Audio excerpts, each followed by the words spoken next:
Welcome to Divcasts from the University of Chicago Divinity School.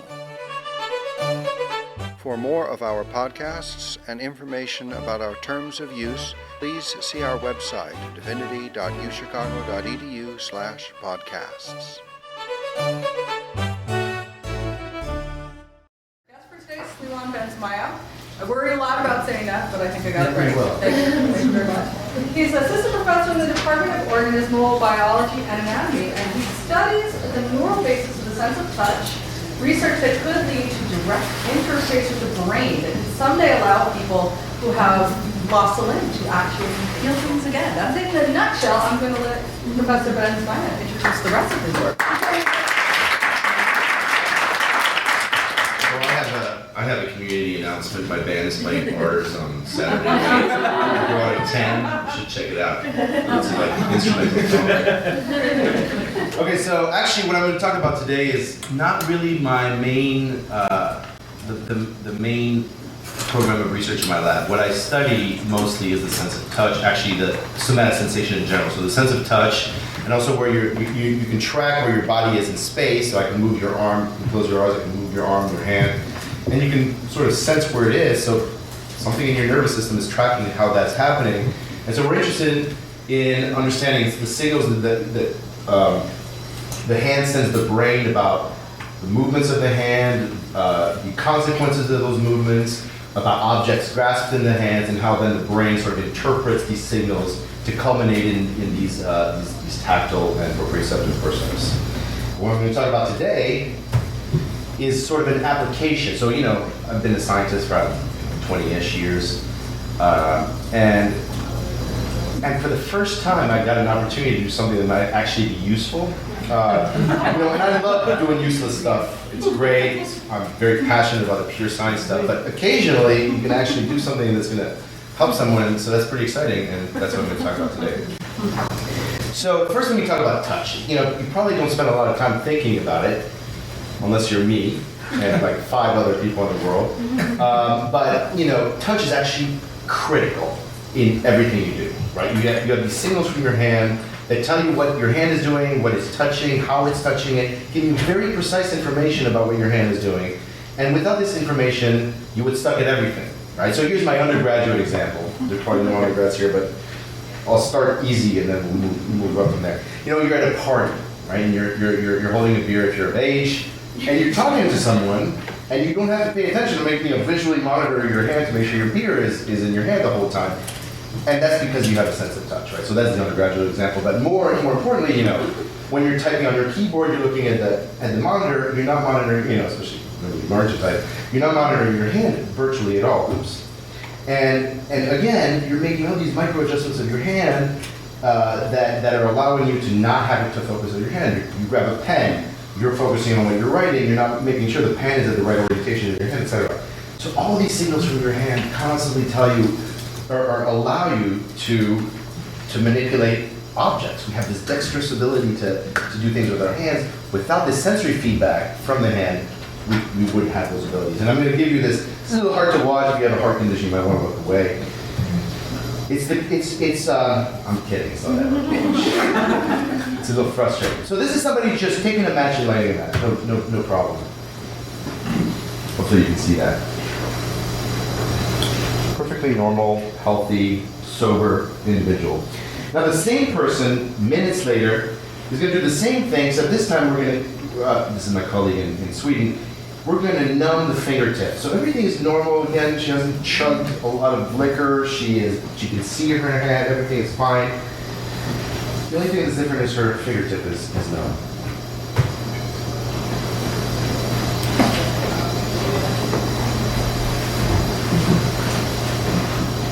Very frustrating to watch, I think.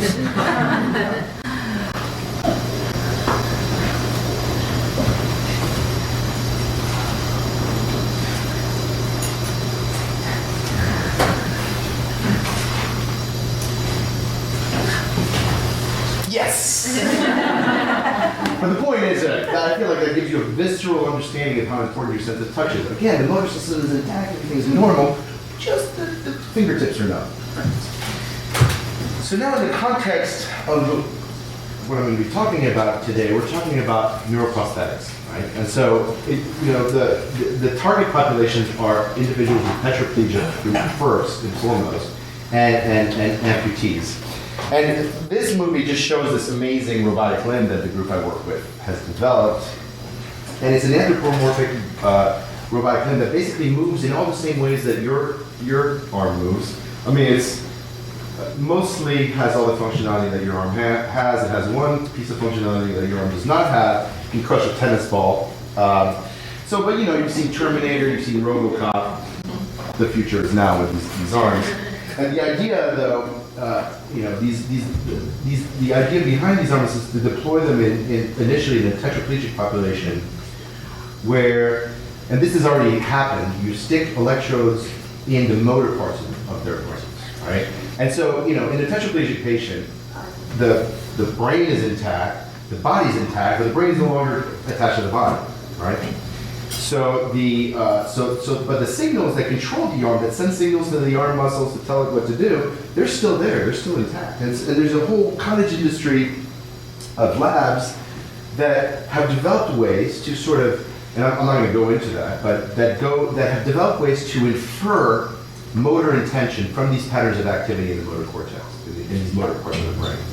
So, when you move your arm that way, there's a specific pattern of activity in the brain. You move your arm that way, there's another pattern of activity in the brain. And there's these labs that have learned, have developed mathematical models to map patterns of activation in the brain with desired movements of the arm, and then you just make the robotic arm do these movements, right?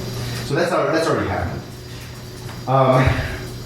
Except for the reasons that hopefully I've convinced you, these arms are basically useless from a clinical standpoint, because you can control your arm all you want, but if you don't get this feedback from it, it's hard to use. It's extremely difficult to use. And you see the movies, and they're staggering from a scientific standpoint. You see somebody controlling a robot with their brain. That's cool. But it's useless in real life, because it's just so much effort that it's not even worth doing, right?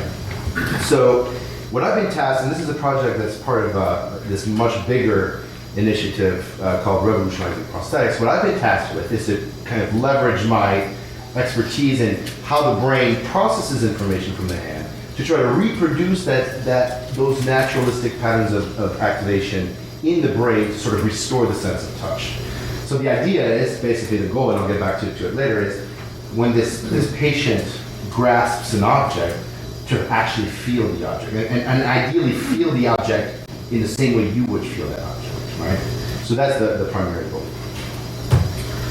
So I'm going to give you I'm going to show you, I'm going to try to give you a flavor of what we do. I'm going to sort of skip a lot of technical details. We work on monkeys. We work on rhesus macaques. If we had human patients, this would be a lot easier, because we like zap their brain and say, how did that feel? Unfortunately, with macaques, you can't really do that. So instead, what we do is we train these animals to do tasks based on stimulation of their native hand. And then we surreptitiously replace some, so the idea is we poke their hands and have them discriminate these pokes, and we'll give you some examples of that in a minute. And then what we do is we surreptitiously replace some of these pokes with electrical stimuli targeted towards in the brain, and see if they respond as if we had poked their hand in a specific way. Right? So that's the general kind of hand-wavy approach. What I'm going to talk about, we start, first of all, when I was approached by people from the Department of Defense to do this, I was like, that's crazy, I don't have time for this crazy talk. And then, then they told me what kind of resources they're going to deploy towards this. But we wanted to start these. I mean, we want to start basic. Like, if you grasp an object, what is the basic information you need to know about this object? Well, you need to know that you're touching it, right? You need to know what part of your hand is touching it. So, a minimum, if you want to pick it up, you have to have your thumb and one of your other digits holding the object. And you want to know how much force you're exerting on it, because you don't want to crush it, but you want to exert just enough force so that when you pick it up, it doesn't slip from your grasp. So that those are the basic. That's the basic sensory information you need to have in order to do anything, to grasp an object. So I might not get through all of this, but I'll give you a flavor of how we approach these different questions. So Our approach, though, consists in, okay, when you, with your intact limb, grasp an object, what is the pattern of activation in the brain? It's very simple-minded in this respect. What is the pattern of activation in the brain? And what my goal is to try to reproduce that pattern of activation in the brain of these macaques and ultimately these patients by sending little currents of electrical currents into the brain. The point is, it's what we call biomimetic. We're trying to reproduce natural patterns of neural activation. So our approach, these are the relevant structures in the brain. So these are the parts of the brain that receive input from the hand. What we do is we implant two kinds of electrode arrays. So these are basically beds of nails that we implant into the brain, which shockingly enough does not seem to damage the brain very significantly. And it allows us to both record and stimulate from these neuronal populations. This is surgical image, just to show you. It's probably not that interesting to you.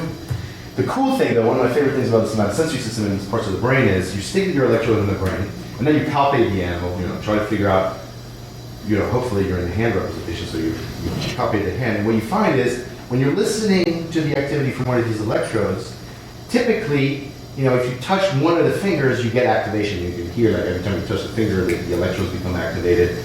And so you can do that with each electrode in turn, and you see that there's a perfect representation of hand. In fact, there is a full representation of the body. In fact, there are 4 full representations of the body in this area. So I'm going to focus on the hand representations. So this just shows, this is our two of the electrodes. This is our 10 by 10 electrode array, and this is our 4 by 4 electrode array. This is just a cartoon of a color mapped cartoon of the hand.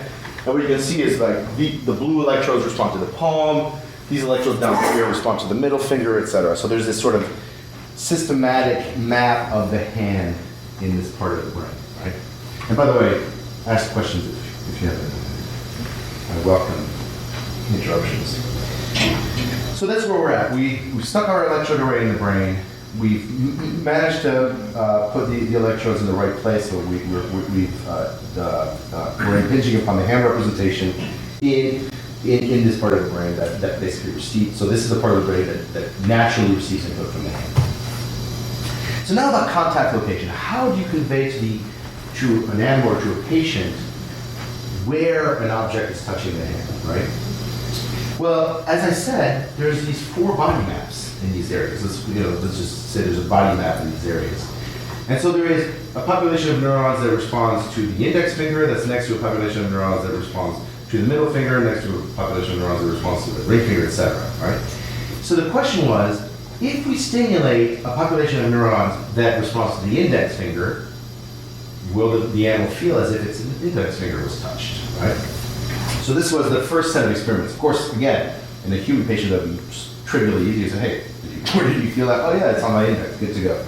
But in monkey experiments, you have to sort of infer that. So what we did is we trained these animals, and this took about 6 months. We trained the animals to do a task where we poke them in 2 places on the hand. Right? We have this nice fancy stimulator, which I may or may not show you later, where we poke them two times on the hand. If the second poke was to the right of the first, the animal looks right. We're tracking the animal's eye movements. And if the second poke was to the left of the first, they look left. Right? And so we can train them to do this task. And this is, I forgot I have a little animation of that. So this is the correct answer there would be right, and then you can have the reverse, where the correct answer there would be left. And then, when the animals are fully trained on this task, we have them do a version of this task where first we poke their hand, and then we stimulate, so here in this case we're poking their middle finger. And then we stimulate a part of through an electrode that responds to the ring finger, right? And on the left hand, that's to the right of the middle finger. And the correct answer on those trials is right. And then we can then infer from the animal's response whether they actually did feel that electrical stimulus applied through that electrode on the finger that we think it should be felt on, right? And so the key is, so this is a technical point, the key is we bombarded the animals with a bunch of different locations on the hand, a bunch of different electrodes, so they couldn't learn anything about the electrical stimuli. They had to really do this task based on where these electrical stimuli are felt. So that's a technical point that I think is very important, but so that's why I'm mentioning it in passing. But here's the take-home message, right? So this is the performance of the animals when we're poking their hand, right? And they're about at 80, 85, 90%. Well, some of these are pretty hard, some of these are kind of easier. If they're close, it's hard. If it's far, it's easier. But also animals, they get distracted and stuff. That's why they're not at 100%. This would be a trivially easy for all of you if you were paying attention. But now, so these are the trials where we place one of these pokes with an electrical stimulus applied through an electrode, and you can see. So there's two different areas. This is probably a non-interesting technical point, but there are two different areas. I told you there's 4 body maps. We use 2 of them, and when we stimulate one of these areas, the animal performed equally well, whether we poked its hand or whether we electrically stimulated through an electrode. And to make a long story short, the take-home message of that, and definitely in all cases a chance, if the animal just had this totally diffuse, non-spatially localized percept, they would be a chance, which would be at 50%. So in all cases, the animals were way above chance. Right? So the point being that the inescapable conclusion of this is that stimulation through individual electrodes in this area of the brain produces very spatially localized percepts. So if I stimulate the index distal finger pad representation, I get a percept that is localized. It feels like something touched the index finger pad. Right, so this is kind of interesting from a scientific standpoint, but it's also important for neuroprosthetics. And I'll try to kind of tie this all together later. But the take-home message of everything I've said so far is that intracortical microstimulation is what ICMS stands for. Stimulating through individual electrodes in this area creates these very localized percepts, right? I stimulate through one electrode and if something feels like I touch my hand here, stimulate another electrode, and it feels like it touches my hand here, and I can predict which part of my hand is going to touch based on which part of my hand these neurons naturally respond to. Does that make sense? Mm-hmm. Questions about that? Okay, so that's cool. Another important thing is contact force. You want to exert enough force, as I mentioned earlier. You have to exert enough force on an object so that you don't drop it, but not so much force that you could crush it, and this thing can crush it. Tennis ball. But imagine you're like, hey, how you doing? Trying to shake this guy's hand with a robotic hand. You want to make sure he doesn't crush your hand and break every bone in it. So you need to have this information about contact force. And so the idea, I'll try to give you an intuition. I'm going to skip it because there's a lot of technical stuff that went into it, but I think the proof is in the pudding. This is going to be a proof is in the pudding kind of presentation here. But the intuition is, what is the sensory correlate of contact force, right? Then you have to say, touch you lightly, you get this very faint sensation, and if I jam my finger into you, you're going to have a very strong sensation. So you're going to have this sensation magnitude is modulated by the force that is exerted on the skin. And now if you look in the brain, what happens is if I indent the skin a little bit, you have this very faint, localized pattern of activation. And if I indent your skin a lot more than that, or more strongly, you get a much more diffuse and much stronger pattern of activation. And it just so happens that if you crank up the juice on your electrical stimulator, that's exactly what happens. Right, so we did a bunch of experiments that I'm not going to go into because that would take at least half an hour to get into. But they're very cool and very carefully and well done. Just sticking out the point. But the outcome of these experiments is this function. It's what I call a psychometric equivalence function. In fact, this is a family of psychometric equivalence functions. And to give you a flavor of what this means, each of these curves here, like let's just focus on these here. The two colors are two different animals, but each of these curves correspond, or any point on each of these curves corresponds to stimuli that are equally intense. So for instance, if I present a 200 micron, so a fifth of a millimeter indentation into the skin, you get a relatively faint sensation. And if you want to create a sensation that's equally faint, or equally strong, however you want to look at it, you need to pump about 42 microamps of current into the brain, or 43 or whatever. Now if you want a stronger, like an 800 micron, like a millimeter, say, if you want to create a sensation that's equivalent to jamming a stimulus a millimeter into your skin, then you need 80 microamps, right? So it's a mapping between electrical and mechanical stimulation that results in the same perception. A lot of work came into this thing, but if you don't quite get it yet, hopefully you're going to get it in a second. Because what we did is we tested these functions, right? By the way, I should say, this is exactly the mapping you want in the prosthesis, right? In the prosthesis, you have the time-varying force output of these sensors on the prosthesis, and that sort of indicate how much force is being exerted on an object. And what you want is to convert this force output into a pattern of electrical stimulation that creates an appropriate percept, right? A percept of appropriate intensity given the pressure that's being exerted on this force sensor. Anyways, if that doesn't make sense, hopefully this will. So we did this fun experiment where what we did, so the animal, oh, I forgot to mention, in these experiments, actually this is as good a time as any to mention it. In these experiments, we were poking the hair of these animals, right? But now instead of poking it in two different spots, we poke them in the same spot with different forces, right? And if the second poke was stronger than the first, they would stick out right, they would look right. And if the first poke was stronger than the second, they would look left, right? So they learned, they were discriminating the pressure that was being exerted on their hand. So they learned this task.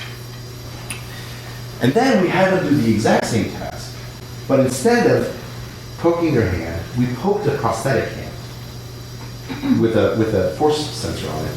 And we took the force sensor output in real time, which tells you the time varying force being exerted on that sensor, and converted it in real time in a pattern of electrical stimulation based on this function actually.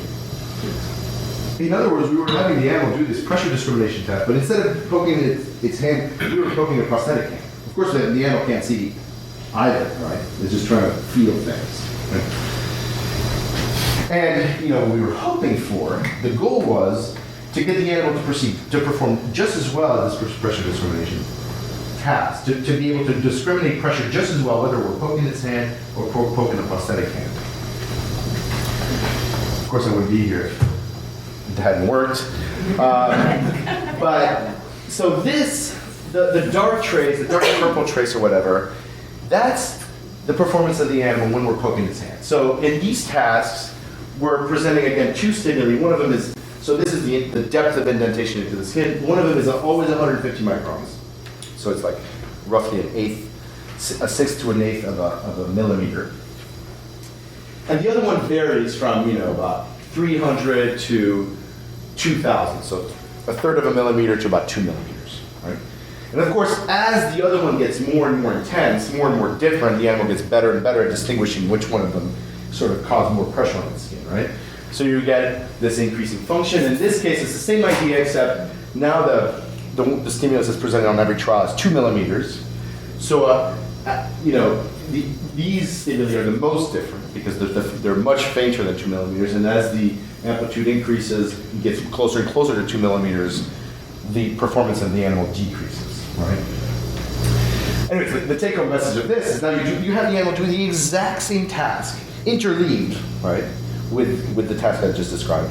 But instead of poking its hand, we're poking its prosthetic hand, and lo and behold, the animal just does just as well. So the magenta traces show two different electrodes the animal doing the same task, but we're poking its prosthetic hand. And as you can see, the animal's performance is indistinguishable. So what that means is sort of a proof in the pudding sort of thing. And trust me when I tell you, there's a lot of other experiments that we did. So if you don't buy that, you're very, very skeptical. But there's other experiments that we did. But so that proves, right, really proves beyond the shadow of a doubt, as far as I'm concerned, that these functions work, right? That means that we can create, if I can create a perception of a specific pressure by electrically stimulating the brain using this function. So if you say, hey, I want you to give me a percept of 2 newtons, I can create a percept that corresponds to 2 newtons. That has the same sensation magnitude as if I poked you with 2 newtons. The other thing we did, just to make sure that we're not in la-la land, is we had the animal compare a poke to an electrical stimulus. evoked in the skin, and the animal could do that also. So, I'm flying through this. That's good. I'm almost done. So let's go back to what this means for prosthetics. The other thing I should mention, I might not have made clear, is this was not like proof of principle, let's have fun with, electrically stimulating the brain. This was part of a DARPA project, Defense Advanced Research Project Agency, where they're like, in 3 years, we're going to have a human patient, and we want to know exactly what to do with this human patient, right? So we had to really have a clear mapping of how this would then translate into a human trial. So this is, again, the arm.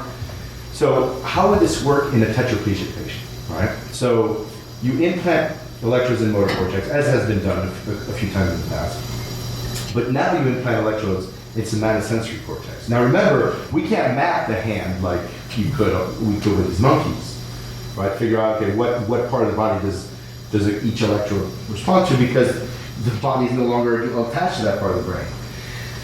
But what we've shown is that if we electrically stimulate through a given electrode, it's going to be perceived as being a touch somewhere on the hand. So imagine now, I have my patient, the patient is recovering from surgery, I electrically stimulate through electrode 36, and the patient says, oh, I felt something on my index finger. Then I attach the force sensor on the index finger, the prosthetic index finger, to that electrode. So anytime the index finger is touched, we pump some current through electrode 36. And we know that it will be perceived as emanating from the index. Now what do? You have this time varying force output. What do you do with this force output? Well, you pump it through our psychometric equivalence functions, which will then track the force that is exerted on that sensor, on that fingertip sensor. So that when a lot of force is exerted on it, we'll pump a lot more current than when a light force is exerted on it, and we can really know exactly what amount of current to pump through that electrode because of our psychometric equivalence functions, right? So this is all fun and games with monkeys, but the really exciting thing is that all this stuff, we package this up in another study I'm not going to talk about it because it's super boring, but it's a safety study. You're pumping current through the brain. Is that safe? But turns out it is. We did a study to demonstrate that it was. So we took these data, we took the data of pumping current through the brain for 6 months and assaying the damage, if any, it did on the brain, and sent that to the FDA. Because of course, when you're going to do this kind of invasive surgery on human patients, you better be damn sure that it's efficacious and safe. And lo and behold, the FDA approved it. So actually, as we speak now, currently our colleagues at Caltech and Pitt are recruiting tetraplegic patients to be the first patients in the history of mankind to actually feel things through robotic hands. By the way, my monkeys were the first to ever feel things through robotic hands, but now it's going to be the first human patients to feel things through robotic hands. So that's pretty exciting. And again, about a year, there'll be a 90-minute special. You should check it out. This is the lab, so I just want to bring attention. This is a very technically challenging project with all kinds of complex and sort of beta testing stage pieces of apparatus. This guy here made that all work. This guy, Terry and Oksana, really collected a lot of the data, as well as alumni from the lab. This guy analyzed a lot of the data and has a nice publication in PNAS to show for it. So they do all the work. I just bring it clear. So lab meetings. And then, and of course, this is a hugely interdisciplinary and interinstitutional project. My bit is on the monkey experiments on cortical stimulation to restore touch. But of course, other people are going to do the human experiments. Other people are working on the motor side. Some people are working on developing the arm, especially Johns Hopkins University Applied Physics lab, and kind of interfacing the arm with all the software. By the way, this arm weighs as much as your arm. Power is included, the battery is included, the motors and all that stuff. It's a non-trivial engineering feat. And these are my fund resources. Thanks for your attention.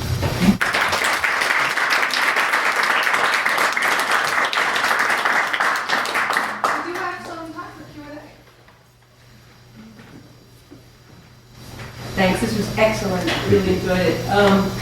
One question I had that I wasn't quite sure on your monkey experiments, the role of sight, like what they could see and what they couldn't. If you talk a little bit about that, and then secondly, just does your research shed any light on phantom pains for amputees? Yes, absolutely. Yeah, I'm glad you brought up the phantom pain because that gets really cool very quickly when you go there. So the first thing is sight. They're using their eyes. They're fixating on the monitor, and they're using their eyes to respond. And the reason why they're using their eyes to respond and not something else is because if they were using a physical manipulator to respond, that would create some sensory responses, and we didn't want to deal with that. Also, it vibrates because monkeys are not super, they're not gentle. They're like, and then everything's like shaking. Now, phantom pain, right? So, I've been focusing on tetraplegic patients, and this definitely has important implications for amputees. It's just tetraplegia is such a devastating condition that tetraplegic patients are like, yeah, you can poke holes in my brain to make this, or in my skull to try this. Whereas amputees are going to be a target population only when this stuff is really just working like gangbusters. That being said, though, so phantom pain is if you get an amputated, the part of your brain that actually responded to your arm is still there, right? And it doesn't really know that your arm isn't there anymore. So there's these sensations, anytime this part of the brain is active, it's projected to this arm that's no longer there, right? So, and there's evidence that to suggest that if you actually now stick an electrode array and now associate activation in this brain, in the brain area that used to represent the arm, with stimulation of this robot, or anytime the robot touches something, you feel a sort of an appropriate sensation. Then that sensation migrates away from the phantom limb and starts being projected to the arm. In other words, the arm becomes embodied. The arm, this robotic hand becomes part of your body. And that's happening, that's already been demonstrated in amputees actually. Not through brain stimulation, but through nerve stimulation. I had a question. The mechanical means by which the touch to the prosthetic limb is transferred to the monkey's brain is not actually mechanical. You're just stimulating the electrode in the appropriate part of the brain. That's right. So we're taking, we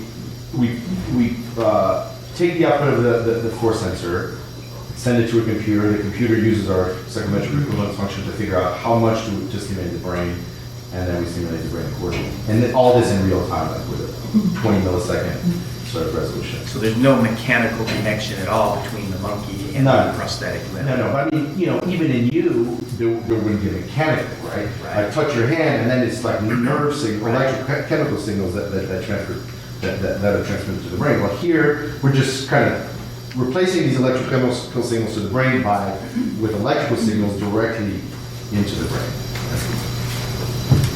I have personal experience with the sense of touch, or the sense of location. My sense of location isn't that accurate. If I'm in a bus where I reach for a rail for safety, if I'm not looking at it, I end up coming short. So the neural basis of proprioception is not very well understood at all. In fact, that's why I just got funded by the NIH to study exactly what the neural basis of that is. But it's obviously very complex, right? The hand, the whole arm is 28 dimensions of movement. So it's extremely difficult. It's remarkable how good we are generally at tracking it, given how complex that space of possible movements are. But I can't tell you exactly, how that could go wrong. And you should come to the lab sometime and maybe you can do some experiments. Yeah. Unfortunately, right. So that brings a good point that, so we're working on touch. Everything I've mentioned is touch. But of course, tracking where this prosthesis is in space is very important too, right? The problem is, we don't even know enough about that to know how to replace it in the prosthetic. That's why I have this NIH-funded research program. Well, not the only reason, but one of the reasons I have this NIH-funded research program is to let's understand how proprioception is represented in the brain so that we can then replace it in these patient populations. The fundamental way that we distinguish self from non-self is by the sense of touch. Yep. If I touch myself, I feel from the finger touch, and I also feel from my body. Yep. Whereas if I touch a table, I only feel the That's finger right. touch. So now you could set up robots to distinguish self from non-self by putting in enough sensors throughout the robotic body. Well, except that they have to be, well, they kind of have to be attached to a brain, right? Yeah. I think the minute you use the word self, there has to be a brain in the equation, Yeah, right? yeah. But yes, absolutely. I mean, you could easily imagine if you replace the sensory input in the appropriate way to the brain, then you could replace the whole body with a robotic body, as long as it's like every time you touch here, the right part of the brain, this part of the robotic body, the right part of the brain gets activated, boom. If there's a systematic relationship, the idea is if there's a systematic relationship between what you see is happening to your body and what you feel through the sense of touch, I think you're going to start embodying that thing. But of course, we'll see how far you can take it. I think you can only take that so far, but that's speculation on my part. Do you imagine that you could take it the next step further and that the touch could be distinguished vis-a-vis smooth and grainy surfaces? I'm so glad you asked that question. Hot and cold. I did not pay her. So it happens that one of the huge programs of research in my lab is to understand texture perception. Yeah. So that's a huge program of research. I can talk about texture perceptions on Blue in the Face. I won't do that now. But the next thing, what we're actually currently working on. So now I specified early on that we're working in this. What I talked about today was like force, contact location, contact force. I didn't talk about contact timing, but so very, very basic information. What we're doing now, though, is trying to now create this multi-dimensional sort of information. So when you grasp an object, you have information about its size, its shape, its texture, whether it's moving across the skin. And so we're trying now. And we know a lot about all these things. Like texture, I'm studying that in my lab. Shape and motion, I've studied in the past. So I know how the brain represents these things. Well, I have some information about how the brain represents these things. So I want to tap into these existing representations, leverage what is known about how the brain represents these different dimensions of touch, and try to create these multidimensional sort of naturalistic perceptions. So that's exactly where we're going right now. Does this have any implication for conditions like that condition where people can't feel any pain, any heat? So that's a good I can't remember the point. name of that condition. No, No. is the short answer. But so temperature is an issue, right? Because temperature is very important. The other thing I didn't talk about that this really paves the way for is the emotional importance of touch. If you ask tetraplegic patients, right, one of the things they miss the most is touching a loved one, right? Yeah. And so there's this idea of, I'll be able to, they talk about, I wish I could just hold my wife's hand or whatever, that kind of thing. And so they will be able to again, right? But we won't be able to represent one of the things that's key. There's a huge thermal component to touching people, right? If they don't feel like metal, they don't feel like, whatever, they're not painfully hot. They have just in that right nice zone of warmth. And the problem is, so we could, in theory, reproduce this thermal quality, except the problem is, through stimulation of the brain, warmth and pain are closely intertwined. So it's very hard to stimulate the brain in the thermal areas without causing painful sensations. And one of the nice thing about these arms is that they never have to feel pain through the arm, right? First of all, if you destroy the arm that's on the end of the world, just spend $500,000 with another one. Actually, that's a really generous estimate. Hopefully one day it'll be cheaper. But the point is that you can also create algorithms in the arm itself that say, if you're about to be damaged, just withdraw. And that's what pain systems are for. It's just to try to tell us, okay, get away from this, you're being damaged. Well, just get a robot to do it. You don't have to rip it all. Is this transferable to sort of a leg amputee or a foot amputee? Right. Because I would imagine you Great question. You can feel your foot, it's much easier to walk to learn to walk. Absolutely. So that's a fantastic question. So the thing about the legs, there's a guy who ran in the Olympics, right, with prosthetic effects, right? So, legs are much less of a problem because the arm, like I sort of mentioned earlier, 28 degrees of freedom. So it's a thing where there's just so many things that you need to keep track of in the arm. And it does so many various things like playing piano, typing on a keyboard, writing with a pen, punching someone in the face. So you really, there's not this sort of program that you sort of use over and over, like walking, right? Walking or you running. And that being said, sensory feedback from the feet is important for walking on uneven terrain and things like that. So there's definitely applications for lower limb prostheses, but my feeling is, in the short term at least, the invasiveness of the surgeries, the dangers associated with the surgery, probably outweigh that small benefit that you would get from being able to walk on uneven terrain. I mean, it's pretty spectacular what can be done with lower limb prostheses without this stuff. I was really interested in what you were saying about the emotional component of touch, and I was wondering if there's been any research about the way stimulation of what we were talking about with the sensory motor cortex, how that affects other areas of the brain, and if there's a way in which the sensory cortex not being stimulated by touch in this way has effects on like the limbic system or other areas of the brain. No. I'm pretty sure no one has done serious work on that. But it's almost certainly going to have an impact. If you just think of principles of how the brain works, right? There's this plasticity and there's this expectation of input, and when that input is no longer there, that affects everything. Everything is sort of interconnected in some way. So I'm sure it has. But on the other hand, here, I'm thinking about another answer to that question. There's this weird condition that I love because it's reversible, so it's not horrible and devastating. It's a peripheral neuropathy where people have this temporary loss of sensory feedback, right? For months or weeks or months. I mean, it sucks for them for a while.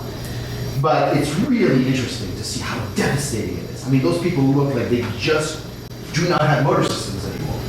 They can't stand, they can't, everything they do, they're looking at their hand and it takes them forever to do everything.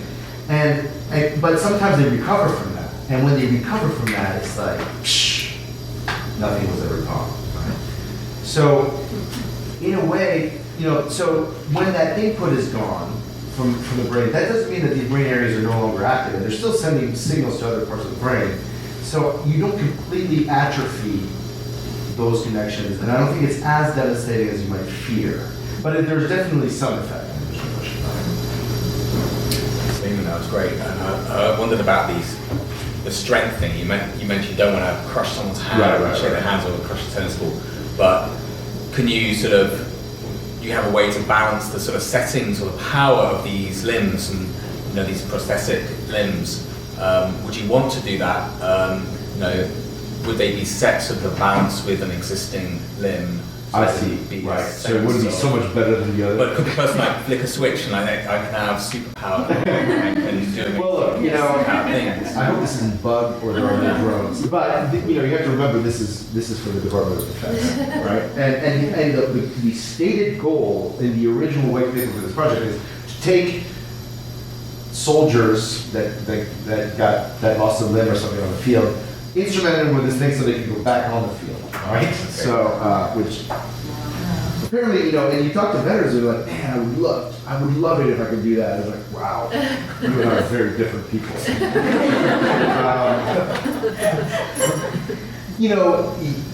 We're not at that stage yet. I mean, definitely in theory, like I made the monkeys as good with the prosthetic hand as they are with their native hand. I could have made them much better.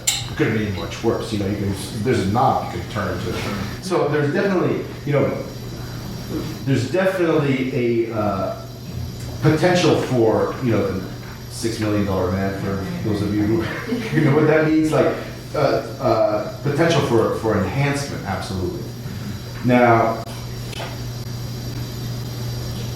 I'm just trying to think. If I had one of these arms, would I want it to be as weak as my other arm, or would I want it to be stronger than my other arm?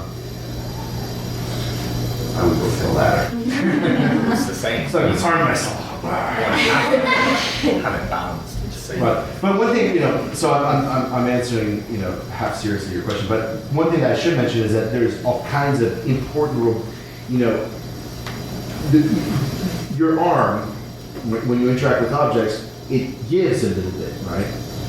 There's some give. Like the mechanical impedance of your hand is not infinite. It actually doesn't resist completely to deformation. And it's very important that these robotic arms also, you know, I don't know if you can see from the video, but if you push on the finger, it's not just completely rigid. You can sort of manipulate that aspect of it. So I guess the answer to your question is yes. You can. Those are all under, you know, computer control. You know, it's very important also to realize that this is very much at an early stage, right? I mean, this is the first anthropomorphic robotic hand. This one, actually, there's now 5 or 6, but all of them have been developed over the last 10 years at the most, right? And have only come online in the last few years.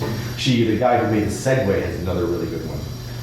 Dean Kamen has another really good robotic, much cheaper one. It's like, that one is only a few $100,000. This one is like $2 million pop.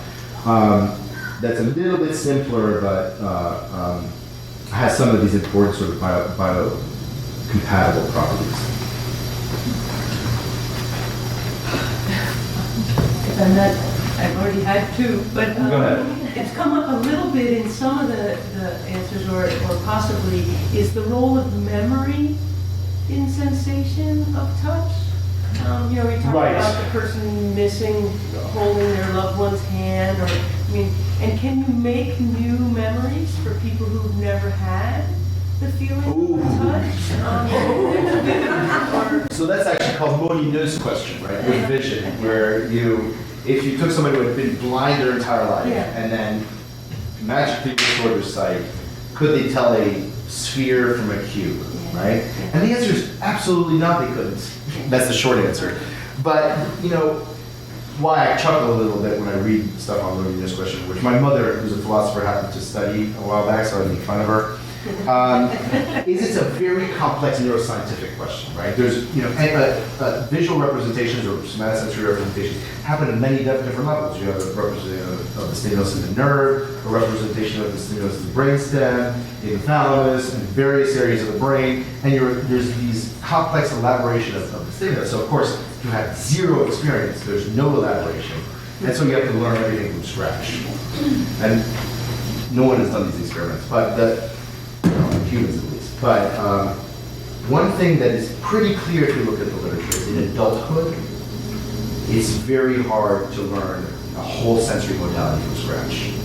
In infancy, it's trivial because of course every infant does it, but in adulthood, it's very difficult. You can modify things a little bit, like create new tactile memories, but you can't. Well, I don't know for sure, but I don't think you can learn a whole body representation that way, because the brain gets less and less plastic. In fact, is incredibly plastic until that teenagehood, and then the plasticity just tanks, which is good, I think. You know, it's good in a lot of ways because you don't want to be constantly rewiring and relearning things. You kind of create these nice stable representations, you stabilize them, and then you just tweak them. And that's sort of there you go. But actually, that brings another point. Now, I want to make sure that I don't mislead you into thinking that stimulation of the brain creates these perfectly normal percepts that, oh yes, it's like the pressure being exerted on my hand. No. You know, we're creating unnatural patterns of activation in the brain. There's no question about that. What we try to do is capture some aspect of that brain activation, the critical aspect of that brain activation to convey specific types of information like force and force and contact pressure in this case. And so where learning is going to come in is to sort of map these sort of unnatural sensations, right? These unnatural but hopefully meaningful sensations into increasingly natural ones. Eventually, I think there's a chance that the patients will learn to feel things more naturally. They'll adapt to this artificial sensory input. But again, we'll know this now in a year. A year from now, you should re-invite me here, and I will tell you what the answer to that question is. Invited. Let's end on that. Yeah. Thank you.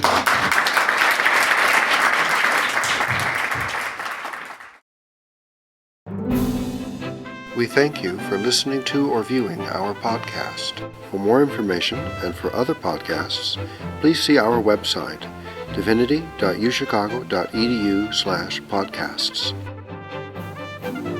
Copyright, the University of Chicago Divinity School.